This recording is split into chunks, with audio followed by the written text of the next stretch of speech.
Kembali bersama saya Cuci Nisa menemani pagi Anda dengan sejumlah berita pilihan dari tim redaksi Kompas TV Jambi.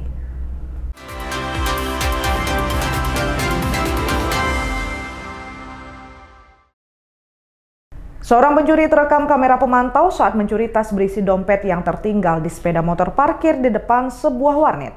Akibat kejadian ini, korban kehilangan dompet beserta isinya dan beberapa pakaian. Rekaman aksi pencurian terekam kamera pemantau di halaman parkir sebuah warnet yang berada di Kelurahan Kandang Limun, Kota Bengkulu. Tampak dalam rekaman, pelaku seorang diri mengendarai sepeda motor dengan menggunakan kaos hitam. Pelaku sudah melihat ada tas yang tergantung di sepeda motor, lalu mendekati sepeda motor korban. Sambil melihat situasi, pelaku dengan cepat mengambil tas lalu pergi. Tas tersebut merupakan milik penjaga warnet. Saat itu ia lupa membawa tas masuk ke dalam warnet dan baru menyadari tasnya sudah hilang saat hendak pergi. Pertama kan tasnya itu abang aku tuh ceroboh gitu kan, naruh tasnya itu di motor.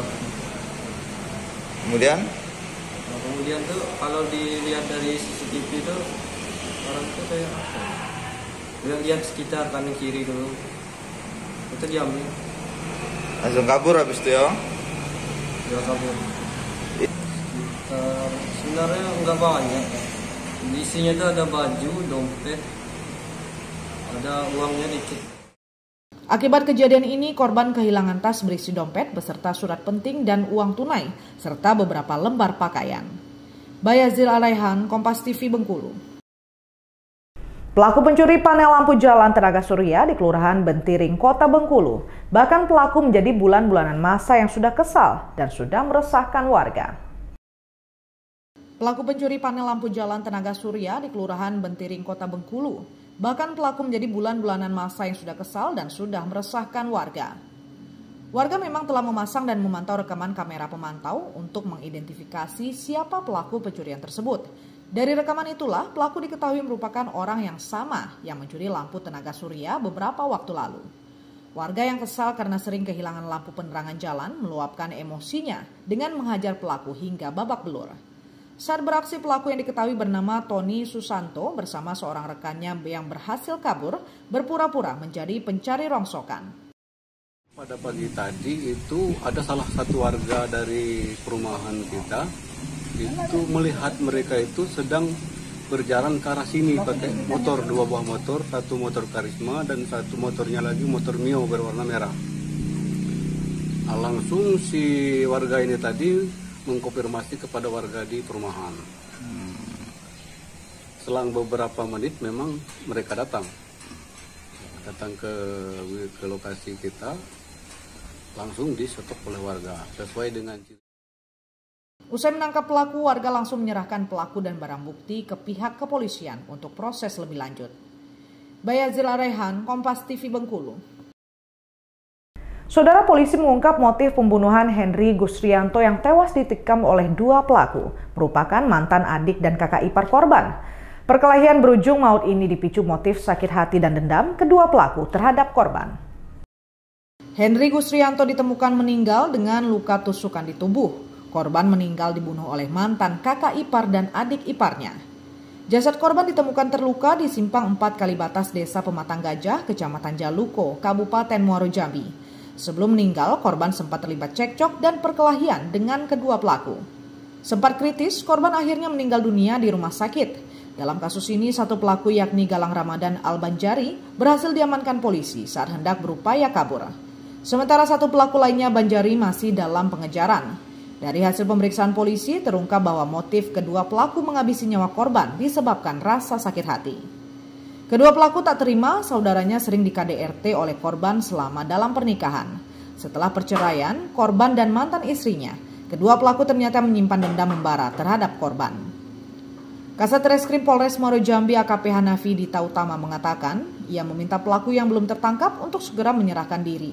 Saat ini timnya sedang memburu keberadaan pelaku yang identitasnya telah dikantongi tersebut.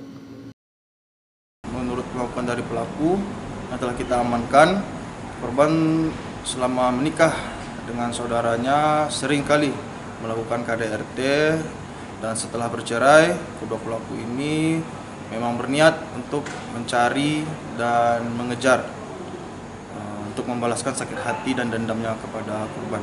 Kami juga sudah berkoordinasi dengan keluarga dari pelaku agar pelaku dapat secara baik-baik menyerahkan diri, karena untuk yang pelaku pertama masih ada hubungan saudara dengan pelaku yang sedang kita cari ini yang sudah kami amankan. Kami berharap agar berkenan untuk segera menyerahkan diri ke kepolisian. Korban yang merupakan warga Kelurahan Sungai Putri, Kecamatan Telanepura, Kota Jambi itu tewas dengan 9 luka tusukan senjata tajam di tubuhnya. Polisi mengamankan 2 unit sepeda motor milik korban dan pelaku sebagai barang bukti. Tim Liputan Kompas TV Jambi. Pemerintah Provinsi Bengkulu melarang truk bermuatan lebih atau odol hingga kendaraan besar melintasi jalan milik provinsi saat ini dalam tahap perbaikan. Hal ini dilakukan untuk menjaga daya tahan jalan sehingga tidak cepat rusak karena dilintasi oleh kendaraan tersebut. Pemerintah Provinsi Bengkulu saat ini tengah mengejar target penyelesaian perbaikan infrastruktur jalan hingga akhir Desember mendatang. Setidaknya terdapat 22 proyek jalan yang dikerjakan oleh Dinas PUPR Provinsi Bengkulu yang tersebar di sejumlah wilayah dengan kategori jalan rusak parah penghubung kabupaten. Nantinya setelah rampung, Pemprov akan melarang kendaraan overdimension, overloading atau odol hingga kendaraan besar melintas di jalan milik provinsi. Selama ini, penyebab kerusakan jalan rata-rata akibat aktivitas kendaraan besar yang melintas yang tak mampu ditahan oleh jalan yang memiliki batas beban tersendiri. Akhir Desember nanti, infrastruktur jalan di intervensi tahun 2025 sudah mengalami perubahan. Dan insya Allah luar biasa sampai 3 tahun ke depan, jalan provinsi mulus.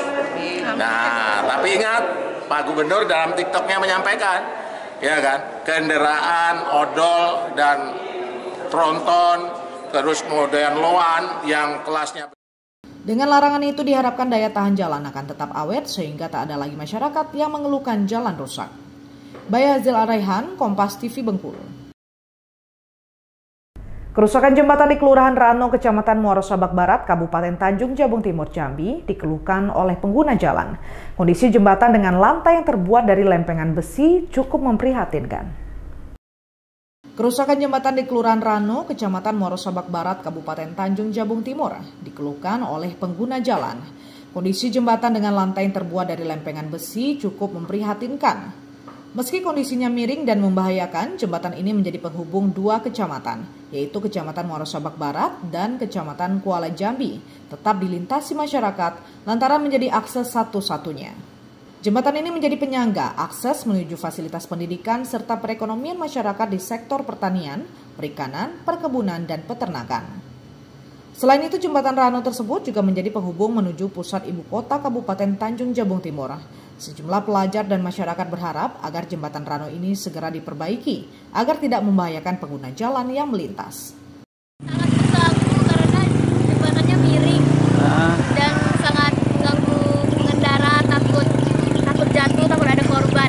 Apalagi banyak kendaraan, mobil-mobil besar seperti truk, motor-motor, takut ada korban jatuh apa robohnya jembatan. Harapannya semoga jalannya cepat diperbaiki, jadi kami bisa sekolahnya cepat gitu. Khawatir takut jatuh. Kalau saya Pak, jalannya sangat mengkhawatirkan Pak.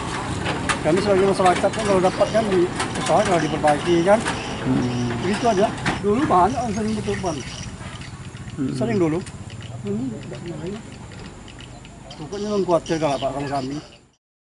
Dinas PUPR Kabupaten Tanjung Jabung Timur memastikan kerusakan jembatan Rano di ruas jalan kabupaten tersebut akan segera ditangani dalam waktu dekat. Untuk di Rano, mudah-mudahan informasinya setelah penanganan yang di Kuala Jambi, di mana nanti kita akan beralih ke Rano. Jadi Rano, ya, kemarin kami survei juga dengan anggota tim juga dengan Ibu Bupati, jadi memang butuh penanganan untuk lebih cepat juga. Kalau untuk Rano itu sebenarnya sudah termasuk agak mengkhawatirkan ya, karena 4 tiang itu putus juga yang di tengah itu. Jadi jembatan itu separuh itu sudah agak ada kemiringan. Jadi yang kita khawatirkan sekarang ini itu kalau mobil yang menggunakan tonase lewat, kita kan tidak tahu kan, mungkin ada lewat malam, itu mengkhawatirkan, takut kita itu, takutnya jembatan memang jebol nanti turun ke bawah. Kepala UPTD Alkal Dinas PUPR Kabupaten Tanjung Jabung Timur, Alkodrial menyampaikan, perbaikan jembatan akan dilakukan dalam waktu dekat, sebab saat ini pihaknya sedang berkonsentrasi dalam penanganan jembatan Parit 5 Kampung Laut. Tim Liputan Kompas TV Jambi. Saudara, Kompas Jambi akan selanjutkan selanjutnya berikut dengan sejumlah berita menarik, antara lain, pesilat putri Jambi masuk semifinal PON bela diri. Nantikan sesaat lagi.